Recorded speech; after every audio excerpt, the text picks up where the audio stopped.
Oke, kali ini saya dapat sebuah pertanyaan yang sangat menarik. Saya ini gaptek, tidak punya pengalaman usaha tapi ingin mulai usaha di online. Sebaiknya mulai dari apa, Pak? Kebetulan ada modal beberapa juta. Kalau bisa yang pakai sosial media supaya bisa dikerjakan dari mana saja. Saya tahu betul bahwa ini menjadi sebuah pertanyaan yang sangat sering ditanyakan oleh orang-orang, yaitu bagaimana cara memulainya. Karena dulu, beberapa tahun yang lalu ketika saya mau terjun masuk ke dalam dunia internet, saya juga mengalami pertanyaan yang sama. Karena kita sama-sama tahu bahwa dunia internet itu canggih. Kesannya adalah hanya orang yang ngerti IT, ngerti internet aja yang bisa masuk ke sana.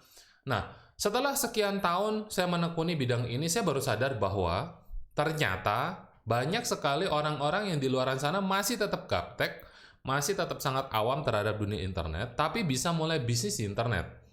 Sebagai contoh misalnya, ada beberapa orang yang saya kenal punya usaha fashion, menjahit, ya usahanya menjahit nih, benar-benar menjahit, terus dia jual. Nah, waktu saya tanya kepada mereka, mereka bilang begini, mengaku ya bahwa sampai hari ini mas, saya mau masukin jarum ke benang ke mesin jahit, itu nggak bisa. Berarti dia juga nggak bisa jahitnya, ya bayangkan.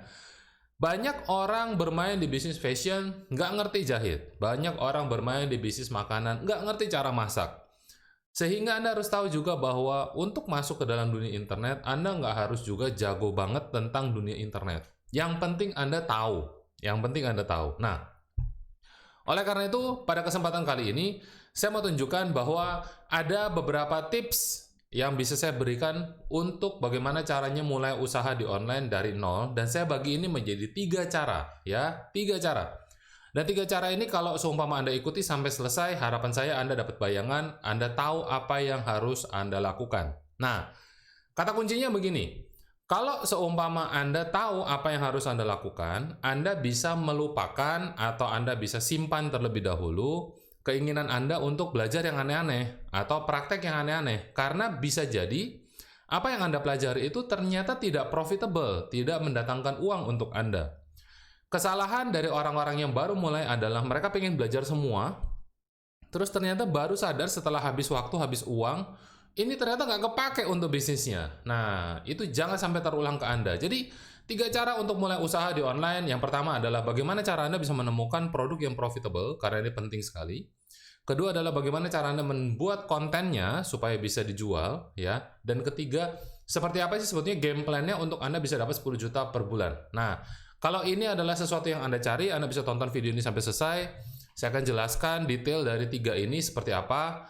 Tapi kalau misalnya Anda bukan mau cari konten seperti ini, Anda bisa hemat waktu Anda tonton video yang lain, ya.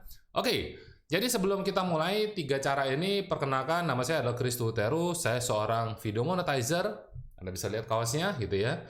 Dan saya membantu pebisnis untuk bisa meningkatkan omset mereka, profit mereka, terutama lewat konten video. Dan kali ini, banyak sekali teman-teman yang di lapangan mengalami problem seperti ini dan saya mau bantu Anda. Ya, saya mau bantu Anda nih. Kalau bisa, saya mau bantu Anda. Bisa apa enggak itu tergantung Anda mau praktek apa enggak gitu ya. Nah, Anda harus tahu bahwa kenapa kok banyak orang kesulitan untuk mulai bisnis di online. Itu karena satu hal ini ya. Kebanyakan orang itu punya pikiran seperti ini. Pak, saya harus cari produk dulu lalu impor dari China. Saya harus punya tempat maupun gudang, terus kemudian saya harus siapin karyawan, untuk bantu packing dan pengiriman. Saya harus punya website, punya toko online, saya harus siapin customer support, saya harus macam-macam. Wah, ini ternyata banyak sekali. Dan di kali pertama saya terjun ke dunia online, saya juga memikirkan hal yang sama. Hanya saja tiba-tiba saya tersadar, waduh, kalau dengan kondisi saya yang saat itu mustahil sekali untuk bisa saya lakukan. Artinya saya tidak mungkin bisa punya bisnis di sana. Karena kalau harus menyiapkan ini semua, dari modal saya nggak mampu, dari kesiapan untuk urus karyawan saya juga nggak siap, ya. Jadi ini mustahil banget untuk orang awam dan orang gaptek. Sehingga saya berusaha untuk cari tahu, kira-kira ada nggak modal bisnis atau model bisnis yang kita bisa lakukan, ya, yang kita bisa lakukan. Nah, ketika saya berpikir apakah ada apa enggak, ya, akhirnya saya menemukan konsep ini. Saat ini ada model bisnis di internet yang konsepnya itu anti ribet, ya. 3 model yang sedang tren saat ini adalah reseller, dropshipper, dan affiliate, ya. 3 ini. Nah, 3-tiganya ini adalah model usaha yang tidak perlu membuat Anda menyiapkan semuanya. Ya, ada yang perlu tetap Anda siapkan, ada yang sama sekali enggak. Nah, kalau ada yang tidak perlu Anda siapkan, berarti beban usaha Anda itu menjadi jauh lebih kecil. Tetapi Anda bisa fokus untuk penjualan, Anda bisa fokus untuk bisa dapat duitnya aja. Nah, itu akan sangat memudahkan untuk Anda. Kita lihat nih, Pak, bedanya apa ketiganya ini? Ya, bedanya apa? Ada yang mungkin di antara Anda yang baru pertama kali tahu misalnya ya. Anda bisa tulis juga di komen, baru tahu ini Pak tentang ini. Nah, bedanya dari ketiganya ini adalah apabila Anda bermain sebagai reseller, Anda butuh stok barang. Dropship dan affiliate, Anda tidak perlu stok barang. Nanti saya akan jelaskan setelah Anda lihat keseluruhannya, ini apa gitu ya. Terus kemudian, sebagai reseller, Anda sangat perlu CS, dropshipper ini perlu CS, affiliate tidak perlu CS. CS itu customer service ya, yang bisa jawab-jawabin orang. Reseller perlu kirim produk sendiri, bahkan sangat perlu. Dropshipper tidak perlu kirim barang, affiliate juga tidak perlu. Kenapa kok dua yang kanan tidak perlu? Karena perusahaan rekanannya yang kemudian bertugas untuk mengirimkan barang. Anda nggak perlu pusing di situ, ya. Anda nggak perlu pusing di situ. Reseller perlu buat website, ya. Dropshipper juga perlu, affiliate tidak perlu buat website karena udah disiapin juga oleh rekanan. Nah, reseller biasanya yang dipromosikan adalah foto produk retail, kebanyakan adalah produk fisik. Kalau dropship, promosi link produk retail mereka, dan rata-rata juga produk fisik. Nah, kalau affiliate, hanya promosi link affiliate-nya aja, bisa produk fisik maupun produk digital. Loh, kok link Pak? Nggak ada foto produk dan lain sebagainya. Nah, udah disiapin oleh marketplace, oleh rekanan misalnya ya. Jadi di dalam link tersebut udah lengkap. Apa fiturnya, apa benefitnya, apa testimoninya, apa gambarnya, dan lain sebagainya. Jadi dia cuma tinggal promosi link tersebut. Dan kalau Anda menjadi affiliate, nanti di dalam link tersebut ada data diri Anda. Ya, username atau angka tertentu. Sehingga kalau orang klik, oh itu punya Anda. Nah, affiliate. Lalu yang ketiga adalah yang terakhir, sulit untuk mencapai income ratusan juta bahkan miliaran. Itu terjadi untuk reseller maupun dropship. Tetapi kalau menjadi affiliate itu jauh lebih simple ya, karena ternyata bebannya itu kecil. Lebih kecil bebannya. Nah, sehingga akhirnya setelah saya melihat, saya survei pasar, saya tanya kepada beberapa teman yang udah expert di situ, punya pengalaman, oh ternyata yang menjadi affiliate ini lebih recommended, lebih direkomendasikan karena Anda bisa lihat lah, ini kelihatannya aja jauh lebih sederhana, jauh lebih simple, betul ya? Nah, affiliate ini sebetulnya artiannya apa, Pak? Ketiganya ini sebetulnya bisa diartikan sebagai makelar. Jadi Anda itu tugasnya adalah menjadi perantara. Orang di tengah-tengah yang butuh dan orang di tengah-tengah yang mau jual, ya. Supply and demand, nah, Anda di tengah-tengah nih. Anda adalah orang yang kemudian menghubungkan keduanya. Nah, kalau Anda jadi penghubung aja Anda bisa dapat duit, kenapa Anda harus repot?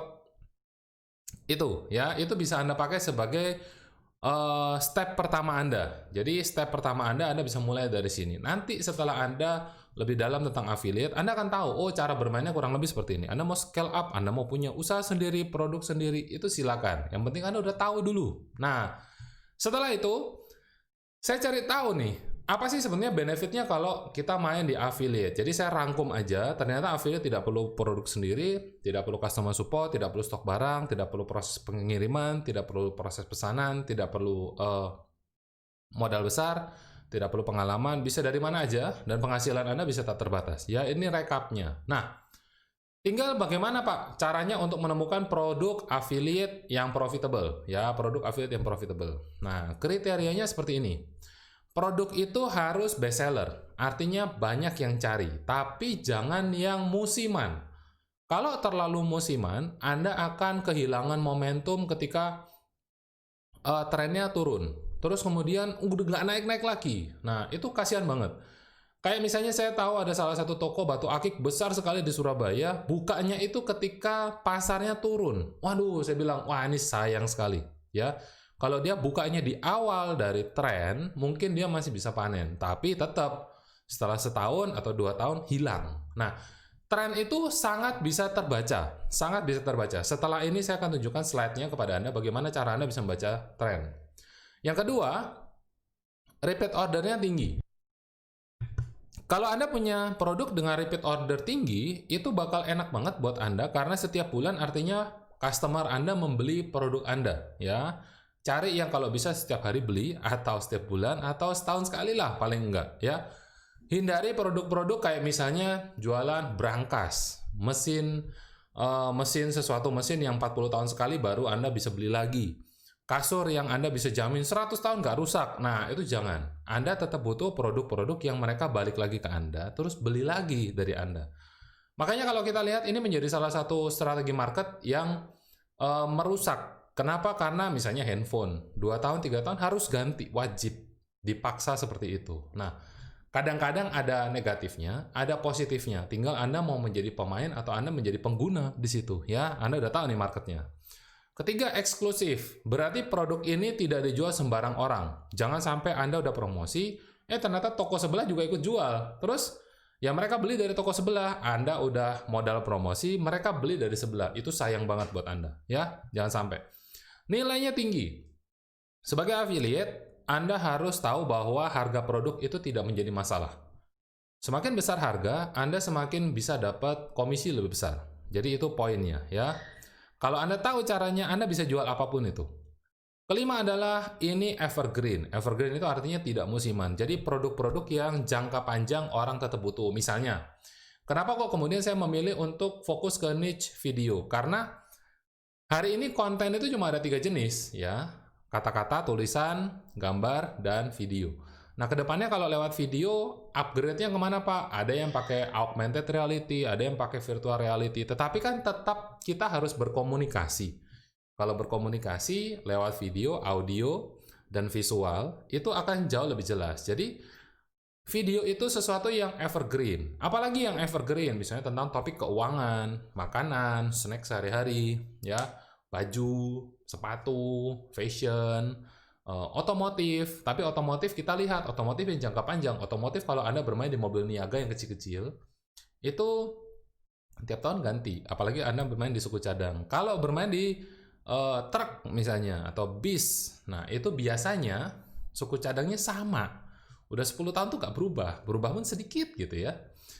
Nah, itu evergreen. Itu bisa jangka panjang banget. Nah, ini tips bocoran buat Anda ya. Nah, sekarang ketika Anda udah tahu gambarannya, model bisnisnya seperti apa, saya bantu Anda untuk cari produk yang profitable dan bagaimana cara Anda risetnya. Karena kalau saya kasih tahu semua, Anda akan bingung. Wah, terus kalau saya mau cari sendiri di mana, Pak? Nah, carinya di Google Trend. Ya, carinya di Google Trend. Anda buka aja Google Trend. Tampilannya nanti kurang lebih seperti ini. Anda pilih negaranya Indonesia. Jadi dia selalu mendapatkan data-data orang yang setiap bulan mencari kata kunci di Google. Dan direkap. Lalu Anda bisa gunakan hasil rekapan dia ini untuk kira-kira bisnis apa yang berikutnya cocok buat saya. Ya, misalnya nih, saya cari batu akik. Nah, Anda lihat, sudah saya pakai sebagai contoh. Batu akik ini ternyata di tahun 2014, 2015, 2016 dia naik. Tapi setelah itu tidak ada sama sekali yang cari di Google. Ya, di Google. Kalau di Google aja nggak ada yang cari, apalagi kalau di pinggir jalan. Adapun itu sedikit. Jadi Anda jangan bermain di situ. Itu artinya pasar Anda terlalu kecil. Ya, contoh misal kita lihat yang lain, e-commerce. Wah, sekarang orang-orang itu udah nggak takut. Mall mau tutup dia nggak pusing, toko mau tutup dia nggak pusing, karena tetap ada kurir yang datang setiap hari di depan rumah kita. Apa tuh, gitu ya? Kalau nggak kirim paket surat, ya kirim paket dari toko online. Nah, itu namanya e-commerce ya. Jadi dari hari ke hari itu pergerakannya tetap ada. Dan bahkan walaupun kita nggak pernah keluar rumah, barang-barang itu tetap ada yang baru. Sabun, sampo, sayur, daging, kursi, meja. Waduh, datang terus. Belinya di mana saya tanya? E-commerce katanya. Ya. Nah, artinya kalau Anda bermain di bidang ini bagus. Anda bisa lihat trennya. Nah, saya percepat sedikit. Contoh lain adalah ayam geprek. Anda bisa cari kata-kata kunci lain, terutama dengan kata kunci ditambah dengan affiliate. Karena artinya produk tersebut bisa menerima Anda sebagai rekanan mereka. Contoh misalnya yang saya cari adalah travel plus affiliate. Kalau Anda iseng ya, Anda coba cari rendang plus affiliate. Itu ada loh yang jualan makanan seperti itu dijadikan affiliate. Nah, artinya sekarang pasar itu sudah sangat-sangat canggih, sangat-sangat modern. Tinggal Anda lihat apakah kemudian ini sesuai nggak? Anda tertarik nggak untuk masuk ke dalam bidang tersebut? Dan orang di sekitar Anda bisa beli nggak barang tersebut, ya? Nah, Sekarang kita lihat bagaimana cara membuat konten yang tepat. Ada dua bagian yang nanti saya akan bagikan. Secara utama ada dua bagian. Yang pertama adalah tentang edukasi. Kedua nanti kita lanjutkan dengan testimoni. Kita lihat terlebih dahulu. Ketika Anda bermain di bidang edukasi, ya, Anda ceritakan kelebihan dari produk Anda. Misalnya produk Anda bisa menyelesaikan problem apa aja. Katakanlah, oh ini fungsi terbarunya ini Pak, ya, ada tambahan unitnya, ada daya tahannya, oh lebih lama misalnya. Terus kemudian jadi lebih sehat. Bisa bikin Anda dapat duit atau dapat waktu. Misalnya ini adalah produk-produk yang katakanlah belinya iPhone yang terbaru. Kok bisa dapat duit? Gimana ceritanya gitu ya? Oh, pakai iPhone baru, Anda bisa masuk ke komunitas artis-artis, Anda bisa masuk kepada teman-teman yang jajarannya udah tinggi karirnya. Karena kan kelihatannya keren gitu ya, ada faktor keren. Loh, faktor keren ini apa hubungan dengan duit? Anda dapat network baru, Anda dapat project baru, cuma gara-gara oh handphonenya sama. Contohnya seperti itu, dan itu kejadian banyak banget orang-orang di luar sana seperti itu, ya. Setelah Anda edukasi mereka terhadap kelebihan dari produk Anda fokus untuk bicara tentang masalah ini bisa diselesaikan kalau pakai ini. Nah, contoh misalnya, oh banyak orang hari ini kenapa kok pengen belajar tentang video Pak? Ya, cari saya terus ingin belajar tentang video, ambil e-course misalnya, training online. Karena begini, hari ini mereka udah coba berbagai macam model edukasi. Mereka pakai tulisan, mereka pakai foto, ternyata hasilnya tidak terlalu signifikan. Saya bilang kepada mereka bahwa faktor manusia di balik kamera yang ketika sedang berbicara ini itu penting banget, ya. Kalau seumpama Anda belum kuat secara produk, Anda belum kuat secara benefit, Anda coba angkat cerita pribadi Anda. Nah, beberapa kali ketika saya lihat cerita pribadi kenapa seseorang menggunakan sebuah produk, yaitu yang punya sendiri gitu ya, saya kena banget. Saya sangat kena. Contoh misalnya ada teman yang katakanlah asuransi, ya. Dia beli asuransi karena habis kecelakaan 1 minggu nggak bisa kerja. Ada yang 2 bulan nggak bisa kerja. Ada yang baru nabung sekian bulan terus kemudian tabrakan, nggak bisa kerja, ya. Dibayar semua. Wah, dia bersyukur banget. Orang tuanya padahal pas-pasan. Dia juga saat itu lagi mepet banget. Ternyata dia dapat manfaat dari situ. Itu contohnya. Lalu misalnya, kenapa kok kemudian pakai video? Ya, wah, dia bilang susah Pak, banyak banget yang nggak ini, nggak itu. Terus kemudian ketika setelah sekali, 2 kali bikin video, dia share di WhatsApp, dia masukin ke grup, dia posting di Facebook, di Instagram, contohnya gitu ya. Ternyata banyak yang DM. Banyak yang DM karena jadi tahu, oh produk dia itu tentang ini toh ternyata. Ya, oh manfaatnya ternyata tentang ini toh.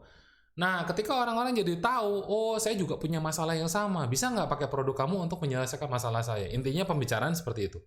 Oh bisa banget, coba deh kita cari tahu problem kamu apa. Nah akhirnya ngobrol, setelah ngobrol beli, ya nyoba dulu terus kemudian beli. Nah saya bilang, itu kalau kamu pakai video, kalau kamu nekat terus-menerus pakai tulisan, pakai kata-kata, pakai gambar doang, ada pesan yang tidak sampai. Nah, kita coba filter itu dan buang, Anda pakai video.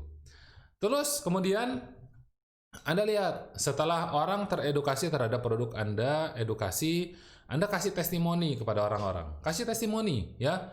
Kira-kira mereka kasih pesan apa terhadap produk Anda? Misalnya nih, saya kan bagi-bagi edukasi di YouTube, di channel YouTube saya, Chris Tuteru, tentang bagaimana cara meningkatkan omset bisnis lewat konten video. Banyak banget materi-materi di sana yang Anda bisa pelajari juga, dan kemudian saya dapat orang-orang yang komen seperti ini tanpa saya minta, ya. Mereka tuh ngomong langsung bahwa, Mas, terima kasih, informasinya sangat bermanfaat, apalagi buat yang ingin buka usaha. Ada juga yang bilang kayak gini, sangat bermanfaat ilmunya, cocok banget buat yang baru merintis. Terus kemudian ini bilang, sederhana nggak ribet, ya manfaatin apa yang ada, nggak perlu pakai slide, cukup pakai kertas aja, ya. Jos, cerdas, oke. Terus kemudian bilang lagi ilmunya daging semua, bagus banget kontennya. Ada yang bilang juga sangat bermanfaat bagi yang membutuhkan ilmu yang sulit didapat, ya. Nah, contohnya seperti ini. Jadi kalau seumpama Anda lihat produk Anda udah diedukasi dengan benar, oh cerita tentang ini gitu ya. Terus kemudian ada testimoni yang masuk. Dan Anda tumpuk seperti itu ya, kombinasi terus seperti itu. Apa yang ada dalam pikiran orang-orang? Wah iya ya, ini kayaknya memang bagus, ini kayaknya memang bermanfaat, kayaknya memang bisa menyelesaikan masalah. Dan kalau Anda ingatkan terus-menerus seperti itu, ibarat Anda pergi ke McD, Anda cuma mau pesan es krim, terus kemudian karena terus-menerus dikasih testimoni, dikasih edukasi, ayam goreng enak, kentang goreng enak, gitu ya.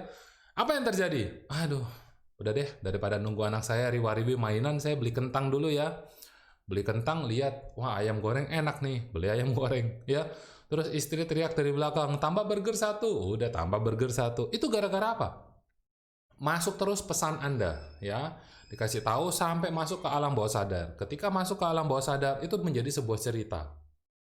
Wah, ternyata kalau saya butuh materi yang penting, yang daging, cari Pak Kris, misalnya kayak gitu, ya. Ini contohnya. Setelah Anda buat konten yang tepat, ya, Anda promosikan pakai Facebook Ads. Kenapa kok pakai Facebook Ads? Karena Anda harus tahu Facebook atau Instagram gitu ya, karena ini yang paling gampang. Di luar sana teman Anda sedikit. Terus kemudian Anda mau mentarget orang baru yang bisa jadi cocok dengan produk Anda. Sehingga caranya adalah cuma satu, Anda pakai bantuan dari sosial media. Nah, sosial media ini udah mengumpulkan banyak sekali database, sehingga mereka udah tinggal mau nggak ditembak ke ibu-ibu aja, ya, suka traveling, suka sepatu, suka baju bayi misalnya. Nah, Anda tinggal tembak ke sana. Terus kemudian gimana caranya? Ya, Anda lihat ketika pesan Anda tampil di orang yang tepat, ada kemungkinan mereka akan beli. Itu jauh lebih baik daripada Anda lempar ke orang yang tidak tepat sama sekali. Anda akan bilang, wah ini bisnis nggak jalan. Padahal produk Anda bagus, ya. Nah, promosinya harus gunakan funnel. Funnel itu gimana? Misalnya, pertama Anda kasih edukasi terlebih dahulu, ya, pengenalan fungsi dari produk Anda. Terus kemudian kasih testimoni. Ini adalah isinya tentang presentasi manfaat langsung, ya, karena dari orang-orang. Mereka merasa dapat manfaat ini, dan itu jujur.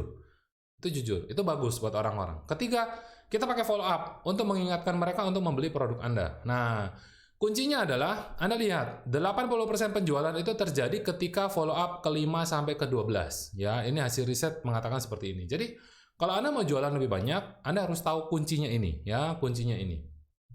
Nah, sekarang ketika ini udah main, katakanlah nih, ya, katakanlah bagaimana Pak caranya untuk saya bisa promosi? Nah, saya akan tunjukkan kepada Anda dulu ketika saya buat 3 model seperti ini, ya, itu contohnya seperti apa. Nah, salah satu produk yang saat itu saya jual adalah training online namanya Kaya dari Affiliate Marketing 3.0. Ini adalah tempat untuk belajar tentang affiliate, sekaligus bisa jadi affiliate di situ dengan profit share sampai 50%. Nilainya saat itu adalah Rp244.000. Pertama saya buat konten videonya dulu. Saya buat konten videonya, terus saya iklanin di Facebook. Ya, saya minta mereka kalau suka, ayo komen, mau review produknya. Ya, setelah ini saya bikin video reviewnya. Ya, saya buat video reviewnya. Di dalam situ saya mereview, artinya saya memberikan testimoni saya pribadi terhadap ini produk. Nah, saya buka semua, saya jelasin ini apa, videonya cukup panjang ya.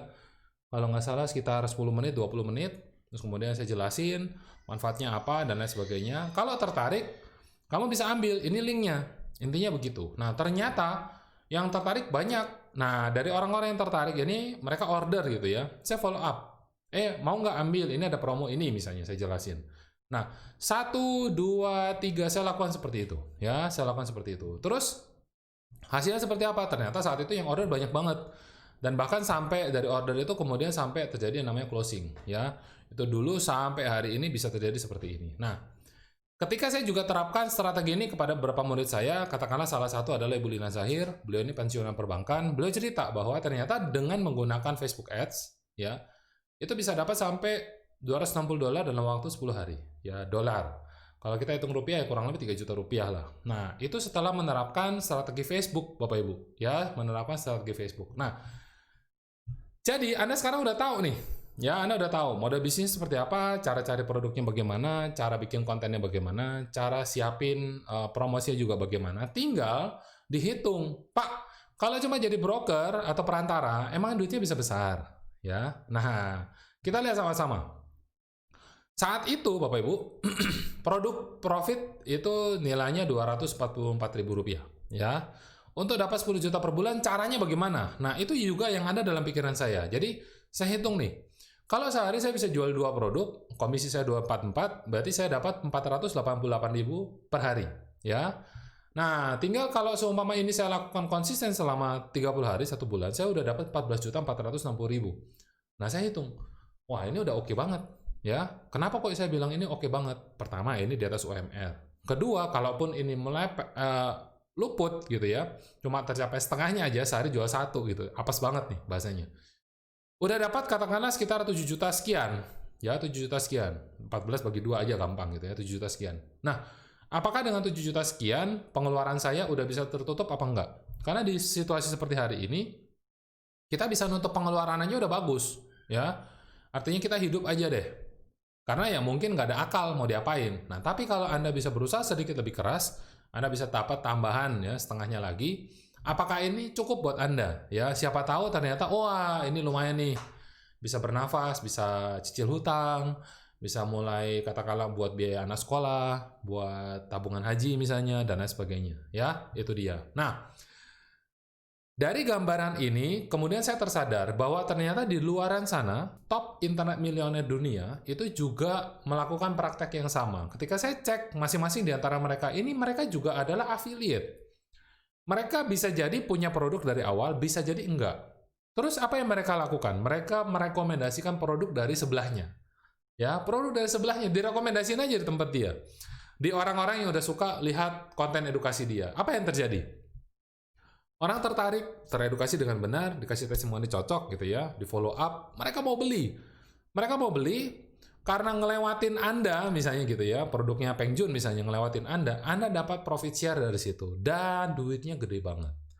Duitnya gede banget. Kalau cuma sehari 2 atau misalnya ini baru dari 1 produk, kalau Anda punya 2, 3, 4 produk, bagaimana nasib Anda? Nah, saya percaya ini pasti bisa mengubah banyak hal dalam kehidupan kita, ya. Nah, jadi sekarang saya mau tanya nih sama Anda. Ini materinya, apakah Anda hari ini merasa mendapat manfaat dari video ini? Kalau iya, Anda bisa tulis di komen bermanfaat gitu ya. Dan kalau Anda punya kesempatan lebih banyak, Anda bisa tulis bermanfaatnya karena bagian yang mana. Karena itu artinya penting banget buat saya bisa dapat inputan. Oh, bagian ini yang Anda suka gitu ya. Dan kalau Anda bisa support saya dengan kasih follow atau subscribe. Dan bagikan juga kepada teman-teman di luar sana yang membutuhkan, karena satu share adalah satu kebaikan. Jadi, itu aja yang saya akan bagikan kepada Anda dalam video kali ini. Sorry banget kalau panjang, Anda bisa tonton ulang kalau ada yang kurang jelas. Dan sampai jumpa di video berikutnya, karena saya akan mengupdate Anda dengan informasi yang jauh lebih detail, pengalaman saya, strategi saya tentang bagaimana caranya Anda bisa meningkatkan omset, profit Anda, terutama lewat video. Oke, sampai jumpa di video berikutnya. Sukses selalu untuk Anda dari saya, Chris Tuter. Bye-bye.